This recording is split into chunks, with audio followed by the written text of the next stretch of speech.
Sekarang kita masuk pada pembahasannya, yaitu memodifikasi akar.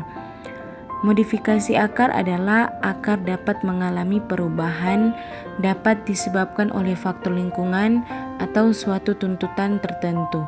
Dalam bagian tumbuhan, akar bukan hanya berguna sebagai penyerapan, namun juga menjadi tempat cadangan makanan, pernapasan, pembelit, penopang, berdirinya batang, penghisap, dan lain-lain.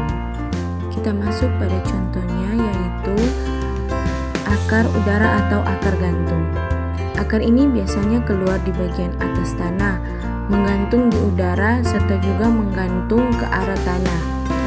Akar ini berfungsi untuk menyerap air dan gas. Yang kedua adalah akar penghisap. Akar ini akar yang biasanya hidup sebagai parasit yang berguna sebagai penghisap air maupun makanan dari inangnya. Yang ketiga, akar pelekat. Akar ini akar yang keluar dari buku-buku batang yang biasanya tumbuh dengan memanjat, yang berguna untuk memanjat dan menempel pada penunjangnya. Dan yang terakhir dari modifikasi akar yaitu akar pembelit. Akar ini akar yang berguna untuk memanjat, yang digunakan untuk berkompetisi mendapatkan sinar matahari. Kita masuk pada modifikasi batang. Modifikasi batang adalah bagian tubuh dari tumbuhan yang sangat penting bagi tumbuhan yang berada di atas permukaan tanah. Mengingat tempat dan kedudukannya bagi tumbuhan, batang dapat disamakan dengan sumbu tumbuhan. Kita masuk pada contoh modifikasi batang yang berada di bawah permukaan tanah. Terdapat kentang, jahe, umbi, dan bawang. Contoh kedua, batang yang berada di permukaan tanah, terdapat semanggi dan teratai. Contoh yang ketiga, batang yang berada di atas permukaan tanah yaitu anggur dan markisa.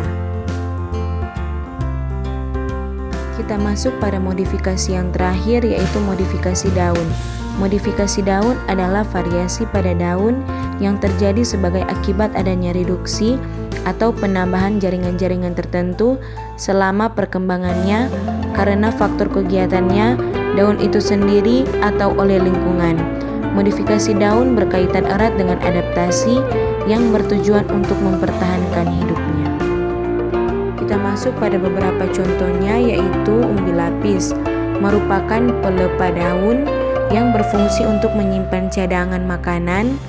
Batang pada tumbuhan tersebut sangat kecil yang disebut subang atau cakram.